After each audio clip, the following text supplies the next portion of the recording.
Hello there. This is the Fire Instructor 1 class, taught by me, Jacob Pedigo. This is for the John Wood Community College Fire Instructor 1. This is going to be our first of two videos. This is going to be the classroom portion, and it's not going to be very much hands-on. We will discuss some of it. So what we're going to be doing today is we're going to be going over some terminal learning objectives. But before we do that, we're just going to do some housekeeping. This is going to be a in-person and hybrid class, so some of you will be online watching it. We're going to be teaching it as if we have a full classroom with us.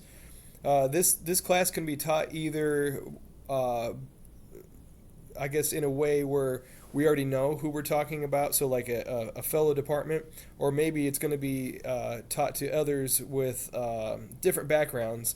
So we're going to go from the bottom up. We're going to act as if we don't know anything about the history of SCBAs, how to use them, or anything. So we're going to go step by step with them. So it's going to, some of you it might be a little refresher, and some of you it might be something that you've learned about. So we're going to go ahead and do that. More housekeeping. If you need to get up and go or pause or anything, we're all adults. If you need to take a phone call and use your phone, please do it outside. That way we don't distract each other. So what we're going to do, I guess before we start, I'll introduce myself. My name is Jacob Pedigo. I'm a firefighter, a career firefighter with the Galesburg Fire Department in Galesburg, Illinois. A little bit about us. We have 3 stations. Our minimum staffing is 11. That includes the battalion chief.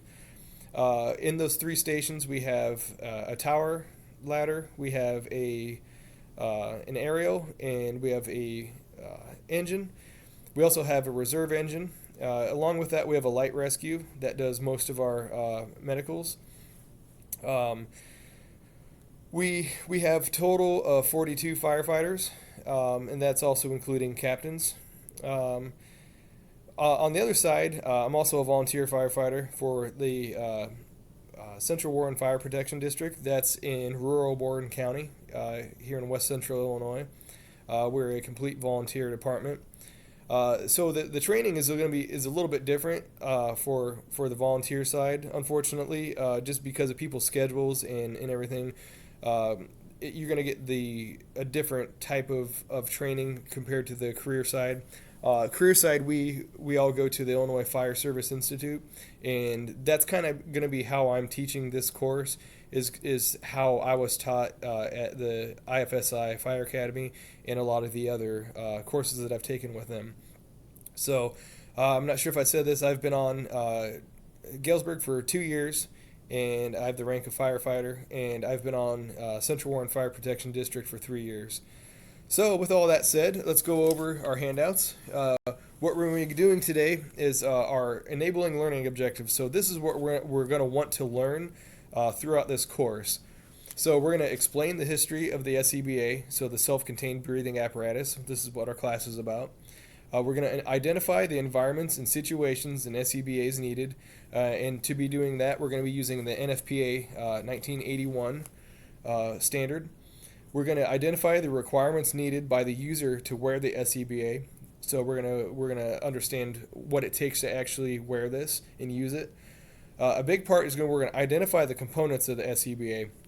So we want to be confident in what we are wearing, operating, and we want to be able to be all on the same page about, if we're talking about this SCBA, we want to know what parts we're talking about so we can kind of interchange them with each other. We're going to identify donning and doffing procedures. So we're going to teach you how to put the SCBA on from a certain position, and we're also going to teach you how to take it off in a certain position. We're just going to go with the basics here. We're going to teach you from the ready position.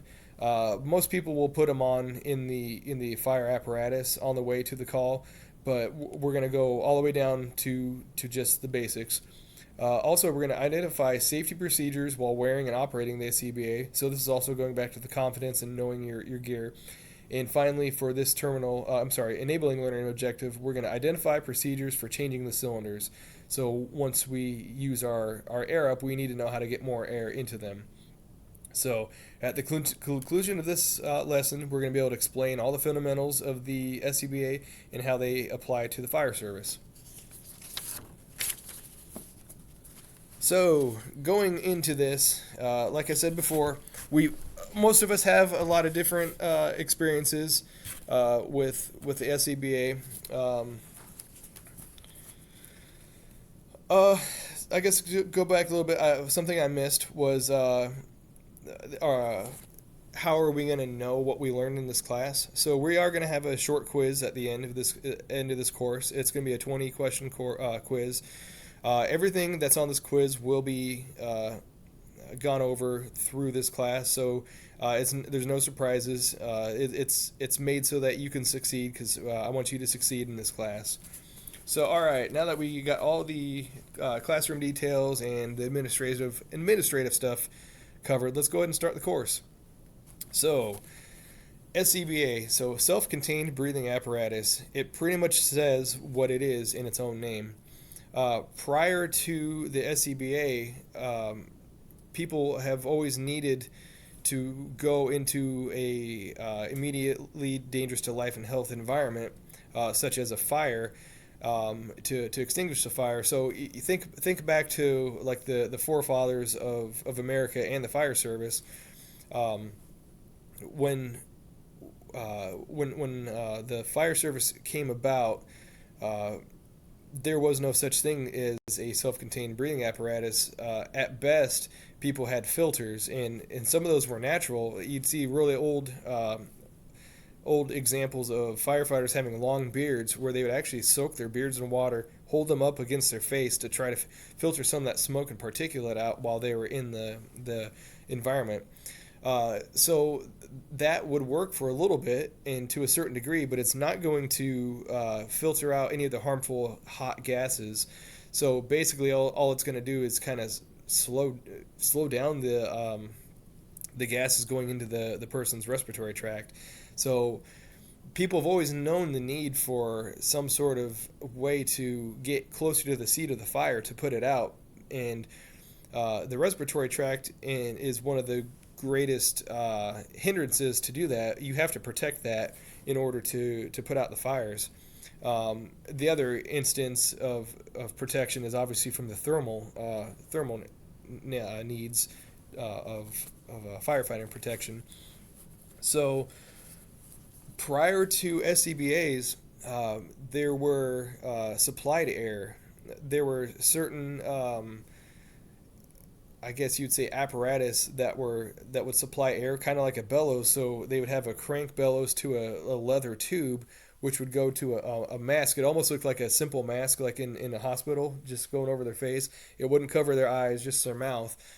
But as you can imagine, you're going to have a hindrance because you're going to be dragging that leather hose behind you, and you already have your water hose that you're going in. So anybody who's been in a fire knows that it's never wide open. You're always going to have furniture and appliances and everything that you're working around. So if you're tethered to that air and you get it trapped, say, around a kitchen table or something, and it kinks, well, suddenly you don't have any air and you need to back out. So yeah, they'd be able to go further into the seat of the fire to put it out, but that was not ideal. So the first SCBA, self-contained breathing apparatus, was found in 1863, and it was actually made of leather bags.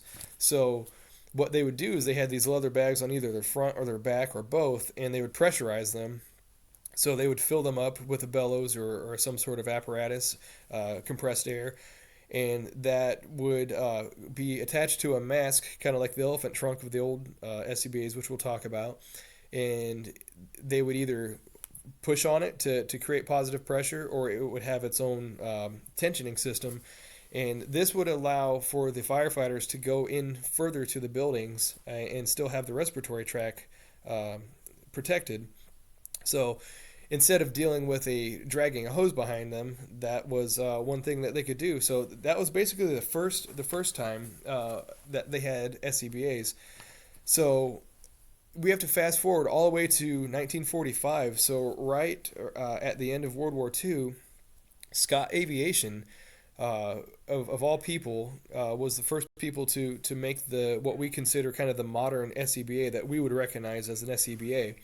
So Scott Aviation actually built components for like B-17s, B-29s, the high altitude, more like the B-29, the high altitude bombers, where they would have oxygen systems because they flew so high that the air crew needed oxygen. So I'm not sure if it was they found a need, or if it was the fire service that found the need, that found Scott, or Scott found the fire service, but somehow they met. And the first SCBA with a cylinder with compressed air in a mask was created. So, as we know with our SCBAs, we have the components of them. Um, the tanks on the back, worn on the back like a backpack, they've gone through a lot of evolutions. So when they first came out, they were made of metal. So when we're talking about the Scott Aviation 1945, we're talking about some metal tanks. All right. So since we have a real basic history of the SCBA, let's talk about the uses of the SCBA. So why do we need to use an SCBA? Well, as I mentioned before, the respiratory tract needs to be protected. So, in when we're talking about fire, I already mentioned it. So you have particulate, and you also have hot gases, and you also have lethal gases. So, the respiratory tract is the in the human body in most mammals is the easiest way to ingest toxicity in foreign bodies. So just because of the way your lungs work, your air comes in down and it branches out into your all the way down to the alveoli, which are little air sacs. These air sacs are so small, and that's what the blood in your blood comes around, and it absorbs oxygen and it gets rid of the waste products of your in your body.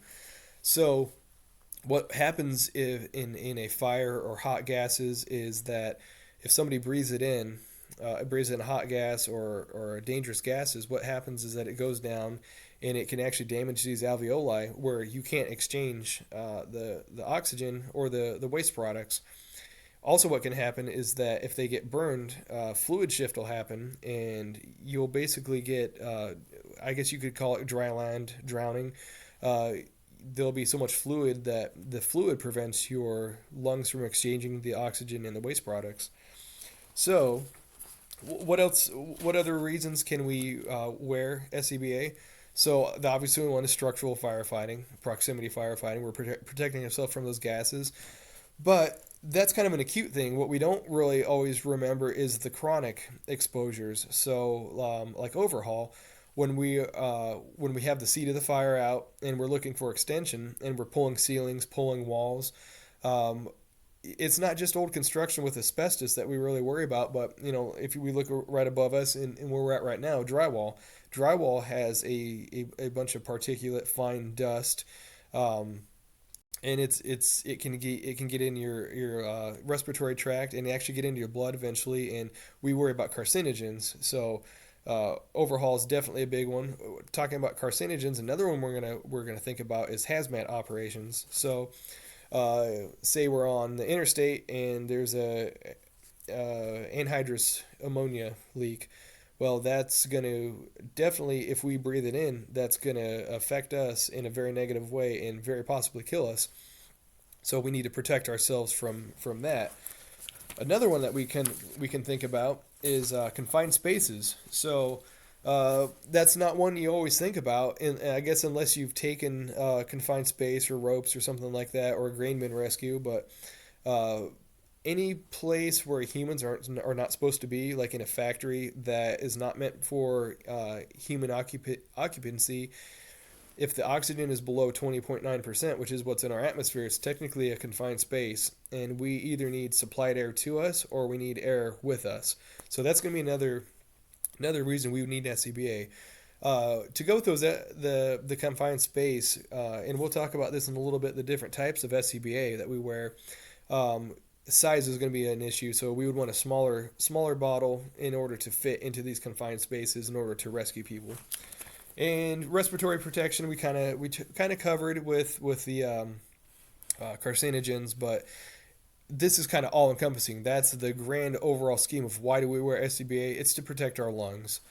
All right. So those are the IDLH, the immediate danger to life and health scenarios that we're going to wear our SCBA. Can we think of any other non-IDLH environments that we would actually want to wear SCBA? Well, I think if we've been in the business long enough and gone to even medical calls, we can think of times that we want to wear respiratory protection. So, one that if you've done it once, you'll remember it for the rest of your life is a body recovery, especially one that's been forgotten for weeks or months. Um, the just protection from the smells is going to be something that you want to do if Vicks and a N95 is not going to work. SEBA should cover you in that area. Um, Another one can be a hoarding environment. If you have to go on a rescue call or a medical call, excuse me, and there's a hoarding environment, whether it's trash or animals or both, excuse me, you're definitely going to want to have the option to wear your SCBA, and that's another one of those where if you've done it once, you're gonna want to always remember that. So it's not just always remember that it's not just IDLH environments that you're gonna want to wear your SCBA. All right, so since we talked about that, let's talk about what it takes. What are the requirements to actually wear the SCBA? So if we look at NFPA 1852, this is our standard, which is going to tell us what it takes in order for a firefighter to wear an SCBA. So you have to physically be able to wear it. They weigh a variety of weights, but nothing's ever light in the fire service, as anybody knows. So one of the things is that when you breathe on them, it's actually kind of restricted. It's not like you and I are breathing right now, where we can just breathe. Our diaphragm uses that negative pressure. You actually kind of have to work at it when you breathe with your mask on in your supplied air. So physiologically, it takes a little bit more work. So that's not something that's natural to your body because you've lived your entire life breathing normally at one atmosphere, where you're suddenly going to have to start working to breathe on an SCBA. You need to practice that and be cognizant of it beforehand before you even put it on. So these SCBAs these modern ones that we have, they are positive pressure. So that means that if you break your seal, air is going to come out, but it's actually on demand too. So the regulators, and we'll go through all these parts here in a minute. So the regulator that you clip in on your mask, there's diaphragms and springs in there where there is positive pressure coming out, but it actually takes the negative pressure of your body for the air to come into your lungs. So it's not like a fighter pilot where they have the option of just it's almost like a BiPAP, a BiPAP or CPAP. The SCBA is not like that where you can just relax and it will force its air in, but it is on demand. So when you wear your SCBA, there's actually a 20% decrease in your VO2. So to look at it another way, it takes 20% more breathing in order to satisfy the needs of your body physiologically. So you're gonna have to be in a little bit better shape and cognizant of, all right, if I'm wearing this gear and wearing this SCBA, it's gonna actually take a little bit more to breathe in. You're gonna have to be able to bear the weight of the gear, as we discussed earlier. Uh, they weigh around 35 pounds. Some of them, they can weigh more, they can weigh less. But think about at the gym putting a 35-pound plate on your shoulders and on your lower back, as like an Alice pack or a backpack. That's going to be kind of what you're dealing with, and it changes your center of gravity, and it's going to start wearing on your shoulders after a while. 35 pounds is not heavy, but wearing it over time and doing physical activities, it's gonna start becoming that way. All right, you also need to have a mask fit test. So you're gonna have to have your face piece fit to your face. Make sure that it has that seal, like I said, positive pressure. If you don't have a seal, if you wear a beard or it's not fitting correctly, you're gonna lose air if you're not strapped down tightly. And air is life when you're in that IDLH environment. And finally, kind of putting all this together, physical fitness. You need to be physically fit enough to wear this. And studies show that cardiovascular health is the key to wearing your SCBA, and just generally life expectancy and health in firefighting. The better cardiovascularly fit you are, the better off you're going to be in your career. All right, so that's the physiological things. Mentally, as we kind of discussed a little bit, um, because of that higher oxygen demand, you're going to want to breathe. You're physically going to want to breathe more, and that can kind of lead you to a path in your head of people can become claustrophobic. So you need to be able to control your breathing. That's one thing that I've learned, and I can always learn more. During a fire, you're amped up physically and a little bit, emotionally. I mean, fires are fun. Anybody who's fought a fire knows it's very physically demanding, but it is also fun. So you kind of have to tell yourself, all right, slow my breathing down. Um, I have to work to breathe. I only have a limited supply on my back, so I need to be able to get my work done, get what needs to be accomplished before I go out and change bottles. So you're gonna have to mentally control that and control your adrenaline. All right, so all that. Let's go to our handout here. We have 3 sheets I handed out to you. We have SCBA information, so we're gonna have the front side of the pack, the back side of the pack, and our face piece. So let's go ahead and go through here. So the main 4 basic main components are the backpack and the harness. So that's pretty self-explanatory. Uh, it looks like an old framed backpack, like an old military frame backpack, but it's going to be tall and skinny. It can be made out of various materials: plastic, composite, metal. It just depends on your make and model. Modern ones are more composite plastic, and ironically, they've become heavier as they've become new. It's 1 step forward, 2 steps back. The second component is your air cylinder. So this is what actually physically holds your air in a compressed form. The regulator assembly is the next one. That's what clips into your mask, and then the last piece is your face piece, your Scott mask, if you want to call it that. So let's go a little bit further. If we look at our handouts here, we have the frame here. So we have metal parts. We have the plastic components. Shoulder straps, basically just like a backpack. Tighten them on your shoulders. You have your hip straps, so that keeps the weight off your shoulders. You have your cylinder of your tank. Excuse me for a second. You have your cylinder. You have your cylinder gauge. So on the bottom of your cylinder shows how much air is actually in there, and it's going to be in the form of pounds per square inch (psi). Your coupling nut. As you see on the bottom of your SCBA information page. High pressure hose. Your high and low pressure regulator on your left side. Low pressure hose is going to come over your left side here. Your regulator, as we talked about, clips into your mask. And some of these actually have a heads-up display. It depends on the model of your SCBA, and that's going to be a secondary remote gauge. It's not as accurate, but it's more. It's a heads-up. It's you don't have to look at your remote gauge over here. If you have a super dark, smoky environment, you have to put it on your face. You can actually just look down or at your mouth and see where it's at. All right, on your on your regulator, you're going to have your bypass and your purge. And these, we'll go more into this when we do the psychomotor part. As I mentioned, the remote gauge. So this is going to show exactly how much air you have left in your tank, and it's a remote gauge. It hangs on your right shoulder, and typically it's a glowing needle, so you'll be able to see. All right, I have half, I have 3/4, etc. All right, your pass device is actually also typically on your remote gauge. If you have a integrated pass, some places they're not often found.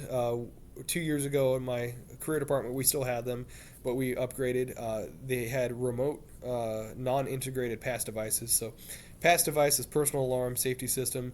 That's if you stop moving or if you have a fall, it's going to signal for your teammates, your RIT team, to show where you're at. All right. Donning and doffing. We're going to just real quickly talk about that. You're going to be aware that there is a ready position. we'll show that tomorrow, but we're just going to let you know there's a ready position to put them on. The key to think about this is that slow is smooth, smooth is fast. We want to make our movements very deliberate. Practice them. Slow is smooth, smooth is fast. If you try to get in a rush, you're actually going to take more time. So take time to make time. Same thing for doffing or taking off your SCBA. You're going to want to take it off and put it in a position where, hey, if I need to put it back on in a hurry, we got it. It's not parts laying around everywhere, things getting kicked. All right, so with all that said, let's pretend that we're wearing it. We need the confidence in wearing this. So what happens if something goes wrong while we're wearing it? What if we have a malfunction on our SCBA? All right, we need to be able to fix that and understand what's going on. So these are called emergency procedures. So what can cause these? You can have, if you're going downstairs, when you're sliding downstairs, your tank can accidentally be turned off. You might have a leak in your low pressure, your high pressure. There could be something wrong with your mask itself, your regulator. So we'll go more over this in our next lesson on emergency procedures and actually show you them. But just be aware that we have emergency procedures. There's a certain sequence that you do them in, and if you learn them now and you just keep on practicing them, if you ever get in that situation, you can stay calm. It goes back to the mental part and fix what you need to fix. All right, so say we're in an IDLH environment. When is it time to get out? Well, if command tells you to, of course. If the incident has been stabilized, say we reach the seat of the fire, our next team is going to come in, they're searching and then overhaul. So as attack, we're going to get out. Say we're working and we're working real hard and we start to go on the bells. So the bells is an indicator that's showing you have 1/3 of a bottle left. And it's either a vibro alert that vibrates your mask. There's a clicking. In old school packs, there's actually a bell that would ring on you. So we still call it going on the bells because the fire service is nothing but tradition. All right, we're going to exit if we have a failure of our pack. We get evacuation orders by command. Or if we are ill or injured, we need to get out of there. So we'll go through the emergency procedures just real quickly. We're kind of pantomime it because we don't have it on us right now. But you're going to start at your face piece. You're going to check your seal. Check the integrity of your lens. If it gets certain temperature, I think it's over 450 degrees, it can actually be compromised, and it can start to get wavy, and you can actually lose air that way. So you're going to trace back down, come to your regulator, check your purge, check your bypass, come down on your low pressure sides to your connection, come back down on your left side to your high pressure connection. You're actually going to turn off your bottle with your right hand and hold your breath, and you're going to check your high pressure connection, see if something's wrong there. Try to fix that, and then turn it back on. So really that's the 2-second pantomiming, esoteric version of this, but we will cover this in another time. All right, procedures for changing cylinders. So there's a couple ways to do this. You can do it by yourself. You can do it with a partner. If you do it by yourself, you're going to take your pack off. You're going to put it the opposite way of your ready position. So you're going to put it where the tank, your cylinder is facing up. You're going to bleed off you're going to turn off your bottle. You're going to bleed off your air through your bypass. And then you're going to take off your high pressure connection. You're going to loosen your tank strap, and then you're going to disconnect at the bottom, pull the cylinder out. Just opposite, then you're going to put a new cylinder in, you're going to click it in, put in your high pressure connection, you're going to click down on your strap, and you're going to turn on your cylinder, and you're going to check your tank gauge, and you're going to check your remote gauge and make sure they jive. So that's basically, in a real nutshell, what we're going to be doing here. That's kind of covering what we're doing on the terminal learning objectives. So we also have a quiz that we're gonna take. I'll hand that out to you. It's 20 questions. pretty basic, everything we went over. Um, I can't help you with it, but if we want to review beforehand, well, we can certainly do that. But I'm going to go ahead and cut us off here. We're going to take a quick break and then do a little review, come back, and take this test. So, uh, if you guys have any questions beforehand, go ahead and let me know. After we take this test, we're going to go ahead and do our hands-on, our psychomotor evaluation. I'm sorry, not evaluation, our psychomotor portion, and we're going to demonstrate it. So once we do this demonstration together, I think a lot of this is going to kind of jive a little bit better for you. It's kind of hard to picture all this with just pictures because I know I'm a very visual person, and I try to do enough modalities where everybody can learn. So, all right, we're going to go ahead and take a break and come on back. Thanks a lot.